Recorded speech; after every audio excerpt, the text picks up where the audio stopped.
안녕하세요. 플러스 경매 김수경입니다. 오늘은 그 경매 취하에 대해서 알아보려고 합니다. 취하라고 많이 들어보셨죠? 경매 전혀 모르는 분들도 취하라는 말은 아시더라고요. 맞습니다. 채무가 해결이 되어서 경매 진행 도중에 안 하는 걸로 취소된 겁니다. 여러분 처음에 경매에 이렇게 해보자라는 생각을 하게 될 때 저렴하게 할 수 있으니까 주위에서 뭐라고 그래요? 다들 그 위험하다. 망한 짓 뭐 하려고. 네가 경매 안 와. 뭐 경매 컨설팅한테 의뢰한다고 그러면은 그 사람들 어떻게 믿고 뭐 별말 다 합니다. 살고 있는 사람 안 나가면 어떡할래. 자칫 잘못하면은 뭐 매매보다 더 비싸게 바가지 쓴대더라. 뭐 별말 다 합니다. 그래도 뭐 나름 또 조사를 하고 해서 그래도 경매를 한번 해보자. 입살 거야. 그 사람들 쓰라고 하는 게 아니고 내가 쓰면 되는 건데 뭐 시세 조사 잘 해가지고 시세보다 싸게 하면 되지. 이제 법적인 절차라든지 뭐 명도 내보내는 거라든지 그런 거는 컨설팅에서 알아서 해줄 거니까 그 부분만 잘 해주면 되고 가격은 내가 정하는 거니까 한번 해보자. 이렇게 이제 결정을 하고 경매를 하기로 합니다. 이제 하고 나면은 또 어디에 맡겨야 할지 고민을 합니다. 그럼 막 전화를 해보죠. 이제 인터넷 같은 데서 보고 컨설턴트 몇 사람한테 전화해보고 또 방문해서 상담도 해보고 해가지고 신뢰가 가는 쪽으로 이제 결정하고 진행을 합니다. 근데 그렇게 하면서 이제 의뢰를 해놓고 입찰일까지 시간적으로 기간이 있잖아요. 그동안 밤낮으로 고민합니다. 잘 될 거야 하면서도 어떡하지? 혹시라도 잘못되면 어떡하나? 또 금액은 또 얼마 써야 하나? 그것 때문에 계속 고민을 해요. 그렇게 이제 고민을 하다가 이제 당일이 됐습니다. 그렇게 해서 이제 이제 입찰을 하러 갑니다. 컨설팅 하는 사람하고 같이 가는 경우도 있고 또 뭐 혼자서 가시는 분들도 계시더라고요. 이제 가면은 법원 가면 법원 그 경매하는 입찰 법정 그 옆에 게시판이 있어요. 거기 보면 이제 사건 번호들 쭉 적혀 있고 그날 갑자기 진행을 안 하게 된 사건에는 빨간 줄로 빨간 사인펜으로 딱 그어서 취하면 취하, 뭐 연기돼 가지고 안 하는 경우에는 연기, 변경 뭐 이런 식으로 이제 기재가 됩니다. 허탈하죠. 본인이 하고자 하는 사건이 없어졌을 경우에. 그런데 미리 경매도 권리 분석을 해보면은 이게 취하의 가능성이 있는지 없는지가 보입니다. 그리고 저 같은 경우에는 말이에요. 권리 분석을 해서 이 사건은 매매로 과연 해야 할 것인지 아니면은 그대로 경매 입찰을 해야 할 것인지부터 분석을 합니다. 사건을 보면 보여요. 그래서 제가 저 네이버 블로그에 그런 내용을 블로그 포스팅 해 놓은 게 있어요. 그래서 그걸 보여드리면서 어떤 경우에 취할 가능성이 높은가 그걸 우리가 판단할 수 있는지를 제가 보여드리고자 합니다. 5월 달에 이제 제가 올린 내용인 것 같은데요. 어떤 내용이 나오냐면 여기 보시면 영도구 신선동에 상가주택이 경매에 나왔었어요. 감정가는 2억 3,500 정도입니다. 그렇게 해가지고는 3번이나 이제 2번 유찰되고 3차 기일이 5월 31일이었어요. 이거는 이제 그 뭐죠? 입찰하기 그 전에 제가 작성한 거예요. 그런데 취하되었어요 했어요. 어떻게 하냐면은 이런 거는 대법원 사이트 들어가 보면은 미리 또 들어와 있거든요. 근데 그 모르고서 일반인들이 그냥 가시는 거예요. 여기 보면 임차인 현황입니다 해서 임차인이 한 사람 있고 보증금이 1,500입니다. 그리고 내려가면은 또 임차인 한 명 더 있는 사람은 1,100이에요. 1,500하고 1,100 합하면 얼마죠? 2,600만 원이죠, 지금? 자, 그런데 아까 감정이 2억 몇천이잖아요. 지금 여기 나옵니다. 보증금, 그죠? 임차인 보증금 1,500, 1,100. 이러면 합하면 2,600 밖에 안 돼요. 그리고 경매에 들어오는 청구 금액이 2,500이에요. 이걸 다 합하면 어떻게 되죠? 2,600하고 2,500 합하면 5,100만 원이죠. 이 집에 해당하는 채무는 집은 감정이 2억 몇천인데 5,100만 원밖에 안 되는 거예요. 뭐 이런 경우 어떻게 경매로 넘기겠습니까? 그렇지 않잖아요. 이런 경우에는 이거는 취하될 거다. 취하될 가능성 99%라고 아셔야 되는 거고요. 그런데 이 집이 굉장히 탐이 난다. 그러면은 뭐냐면은 아예 바로 찾아가서 일반 매매로 어떻게 거래를 해보자 하고 협의에 들어가야 되는 겁니다. 그런 걸 이제 혼자 하기 어려우니까 예를 들면은 뭐 컨설팅, 의뢰한 컨설팅이 있으면 뭐 이런 거 아니에요 하고 고객님이 먼저 얘기를 해볼 수도 있는 겁니다. 그래서 이거는 이러니까 이거 한번 트라이 해봐야 되지 않아요? 이런 식으로 얘기를 하고 해야 되고, 또 올바르게 된 컨설팅 같으면은 이거는 이런 처음부터 의뢰를 할 때 이거는 취하의 가능성이 있습니다. 그런데 관심이 있으시면 일반 매매로 먼저 타진을 한번 해보겠습니다. 이런 식으로 이제 일이 진행이 돼야 되는 거죠. 그렇습니다. 이렇게 그 총 채무액, 그죠? 총 채무 금액의 총 채무 금액과 경매 신청 채권자의 청구 금액이 적을 경우에는 취하의 가능성이 높습니다. 라고 돼 있습니다. 그래서 여기 이렇게 돼 있죠. 5월 31일 입찰적인데 5월 30일 밤에 제가 작성 중입니다. 내일 이 사건에 입찰 가시는 분들 계실 겁니다. 미리 대법원 경매정보 사이트에서 관심건의 변동사항을 수시로 확인하시기 바랍니다. 이렇게 이제 해놨어요. 제 블로그 들어오시면은 미리 확인해 볼 수 있는 내용입니다. 그리고 또 어떤 경우냐면은 이것도 보면은 5월 28일 날 이거는 취하된 사건, 임차인 없고요. 그런 사건인데 여기도 역시 마찬가지로 등기부를 보시면 어떻게 돼 있습니까? 그죠? 이 사람 이제 99년도 소유권 이전 매수한 다음에 뭐 담보 대출도 하나 없어요. 그러고는 가압류가 하나 있을 뿐입니다. 2,500만 원. 그리고 강제경매 500 몇십만 원 들어왔어요. 이거 다 합쳐도 얼마예요? 3천 몇백만 원이죠. 이런 집이 경매로 넘어가겠습니까? 그냥 이런 경우에도 볼 수 있는 거고요. 자, 그 다음에는 반여동의 왕자 아파트예요. 이 사건 보니까 감정가 3억 5,100, 2차 최저가 2억 8,080 이렇게 됐는데 취하됐습니다. 자, 임차인 보니까 보증금 6천만 원 있고요.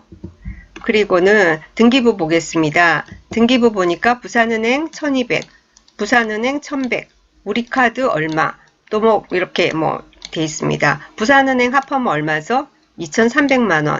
그리고 카드사 600 몇십만 원, 그리고 여기서 이 부산은행 여기서 청구 금액이 1000 얼마 돼 있어요. 요거는 여기 포함되는 거니까 해봤자 얼마 안 되잖아요. 근데 당연히 보증금 6천하고 합해도 그렇습니다. 다 합해도 9천만 원이에요. 이런 식으로 금액을 보면은 총 채무 금액을 합해해 보세요. 그러면은 집 시세랑 많이 현격하게 집 시세보다 낮은 경우에는 총 채무액이 당연히 취하가 될 것이다. 라고 보셔야 하는 겁니다. 그리고 한 건 더 보겠습니다. 이것도 역시 이제 반여동 건데요. 해운대구 반여동 겁니다. 감정가 3억 1,800, 입찰 최저가 1억 6천 얼마, 그죠? 반값으로 떨어졌었죠. 근데 3억 1,800은 굉장히 높은 적이었어요. 시세는 2억 3천 선이었습니다. 시세 2억 3천이라 하더라도 예를 들면 최저가가 1억 6,200, 1억 6,300 정도 되니까 그대로 진행이 됐으면 5월 14일 날 낙찰이 되었겠죠. 임차인 없습니다. 자, 그런데 등기부 현황 보겠습니다. 등기부 현황 보니까 어떻게 돼 있냐면 부산은행 근저당 1억 7,300 얼마, 그 다음 뭐 메디웍스에서 또 3천만 원. 근데 이 두 번째 메디모라는 채권자가 경매를 신청했어요. 1,500 얼마. 그 다음 가압류 들어와 있고 신용보증기금 이렇게 돼 있습니다. 지금 그러면은 자, 보면 등기부상의 채권액 합계는 2억 4,800 얼마예요. 근데 거기에 강제경매 청구 금액이 4,500 얼마, 뭐 2억 5천 뭐 이렇게 되는데 시세보다 이건 채무가 더 많아요.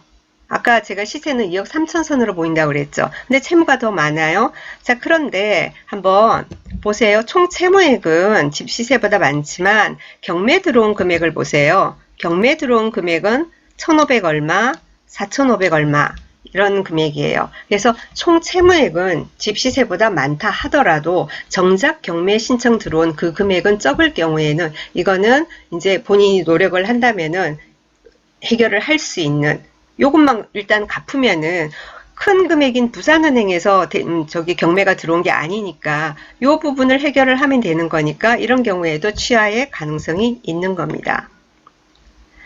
자, 뭐죠? 집 전체 시세보다 시세하고 총 채무액을 합했을 때 집 시세보다 총 채무액이 현저히 적을 때, 그럴 때도 취하의 가능성이 상당히 높고요. 그리고 집 시세보다 총 채무액은 많다 하더라도 정작 경매 신청한 채권자, 압류 채권자의 금액은 낮을 경우, 적을 경우에도 취하의 가능성이 높다라는 그런 얘기가 되겠습니다. 그래서 서류 보시면서 등기부나 임차인 보증금 보면서 여러분이 관심 가지는 경매건이 이게 진행이 계속 될 건지 안 될 건지 이런 것도 보시고 그렇게 해야 됩니다. 그래서 경매라고 해서 무조건 입찰만 기다리는 게 아니라 보고 먼저 금매로 찾아가 가지고 금매로 매수가 가능한지 타진을 해 보셔야 합니다. 저는 그렇게 진행을 하거든요. 제가 그렇게 진행한 사례를 보여드리겠습니다. 제가 이거 사람 다 자기 자랑 해야 되는 거 아닙니까? 제가 경매를 십몇 년을 했다고 했습니다. 십몇 년을 하면서 나름 굉장히 낙찰이나 아니면 일반 매매도 해결을 많이 한 그 자부심을 가지고 있는 사람인데, 그래서 내가 오래 했다는 걸 보여드리기 위해서 사례를 예전에 했던 것부터 차례차례 보여드리고 있습니다. 2010년도 막 이런 사건 보여드렸죠. 오늘은 2012년도 거 제가 보여드리겠습니다. 부산 강서구 명지동에 그 아파트들 오션시티 아파트들 있지 않습니까? 근데 아파트라는 게 보통 이제 입주를 하고 보통 빠르면 1년 반, 2년 정도 되면 경매가 나오기 시작합니다. 그렇잖아요. 집을 매수를 하면서 대출을 받고 어느 정도 조금 몇 달은 잘 돌아가다가 갑자기 무슨 일이 잘 안 풀리고 이러면은 어떻게 됩니까? 이자가 밀리잖아요. 이자가 밀리면 은행에서 몇 달 지나면은 경매 신청을 해버립니다. 그죠? 경매 신청을 해요. 자, 그러고 이제 경매 신청을 하고, 그러고 나서 우리 이제 일반인한테 공고되기까지 빠르면은 7, 8개월, 오래 질질 끌면 1년도 걸린다고 했습니다. 그렇기 때문에 새로 입주하는 아파트가 경매에 나오기까지는 빠르면은 1년, 평균 한 2년, 그리고 2년 조금 지나야 나오고 그렇습니다. 그래서 여기 명지에 극동 스타클래스라는 아파트 있습니다. 그 아파트에서 처음으로 이제 경매가 진행이 이제 나왔는데 39평, 49평 두 개가 한꺼번에 나왔어요. 그러니까 그래서 이 사건들 같은 경우에도 제가 전부 다 취하를 시킨 사건이에요. 두 개 사건 전부 다. 이제 우리 보면은 등기부 보시면은 채권 금액 하는 거 있죠. 채권 금액이라는 거는 채권 최고액을 말한다. 그죠? 채권 최고액을 말합니다. 보통 빌린 원금의 130%가 되죠. 그죠? 예, 그렇기 때문에 원금은 훨씬 적습니다. 그래서 그런 어떤 내용들도 잘 파악을 해가지고 하면 되고요. 그리고 여기 같은 경우, 이 사건 같은 경우에는 임차인 보증금까지 하면은 시세보다 높은 케이스에 해당합니다만은 여러 가지 분석을 해보건데, 진정한 임차인이 아니다. 그런 판단이 내려졌기 때문에, 그래서 이제 채권자 쪽으로 확인하고, 전 소유자 쪽으로 확인하고, 그렇게 연락을 해가지고는 해결을 한 케이스예요. 이 사건 처음에 경매 나왔을 때, 경매가 새 아파트인 셈이잖아요. 여기 보면은 사용 승인 2008년 11월이거든요. 이때 입주거든요. 몇 년 되지 않은 아파트가 나름 그래도 물건이 두 개 다 괜찮은 게 나와서 굉장한 관심들을 끌었던 어떤 사건이에요. 그래서 여기 보시면은 문건 송달 내역 제가 열어보겠습니다. 입찰일 직전에 이제 여러 가지로 이제 협의가 이루어졌어요. 그렇게 해가지고 여기 보면은 나와요. 6월 13일 채권자, 그죠? 새마을금고에서 집행해제 신청 제출했습니다. 예, 그렇게 해서 이제 해결이 됐고, 이 두 건을 동시에 39평, 49평 다들 엄청나게 기다리고 있었는데, 여기 보면 이게 나와요. 4월 5일날 1차 했었고요. 2차 이때 할 때 변경이 됐습니다. 그때 이제 다른 사람이 이제 출하를 했던 모양인데 협의가 잘 안 됐던 것 같아요. 그렇게 해가지고는 이제 이렇게 5월 12일 여기서는 3억 2,800, 여기서는 금액이 높으니까 유찰이 또 되고, 2차라고 돼 있어도 금액적으로는 3차예요. 여기 오타가 있는 것 같은데, 그래서 여기에서 2억 6,240에서 6월 14일 날 경매를 진행하려다가 취하가 됐습니다. 여기 지우겠습니다. 매수자 인적사항까지 나와 있으니까, 예, 그렇게 해서 요건, 이거는 49평형입니다. 49평형과 39평형을 했습니다. 그래서 오늘 영상의 제목을 제가 뭘로 잡았냐면은, 나는 경매 물건을 일반 매매로 산다라고 정한 것입니다. 그래서 여러분도 관심 가는 건이 있으면 일단은 먼저 총 채무액을 보고 과연 이거를 입찰을 기다리는 것보다 먼저 타협을 한번 해보시고 안 되면은 경매로 진행을 하는 경우도 있고 그렇게 되셔야 됩니다. 그리고 채무액이 적을 경우에는 낙찰이 되고 나도 우리가 1등 했잖아요. 1등 했다고 무조건 끝까지 가는 게 아니에요. 1등하고 일주일 지난 입찰일로부터 일주일 동안은 뭐냐면은 경매 절차상에 무슨 하자가 없었는지를 살펴보는 기간입니다. 그래서 낙찰을 예를 들면 오늘 7월 1일 날 받았다 이러면은 일주일 후 7월 8일 돼야지 매각 허가 결정이 떨어집니다. 우리가 1등한 거에 대해서 법원에서 인정을 해주는 거예요. 결정이 떨어지고 또 일주일을 기다려요. 이렇게 됐습니다. 이거 낙찰 우리 법원에서 결정했습니다. 이의 있는 사람 이의하세요 하고 이의 기간을 줍니다. 그래도 아무도 이의를 안 하면은 다시 일주일 뒤에 7월 1일 낙찰, 7월 8일까지 매각 허가 결정, 다시 그러면 또 일주일 하면 7월 15일이 되겠죠.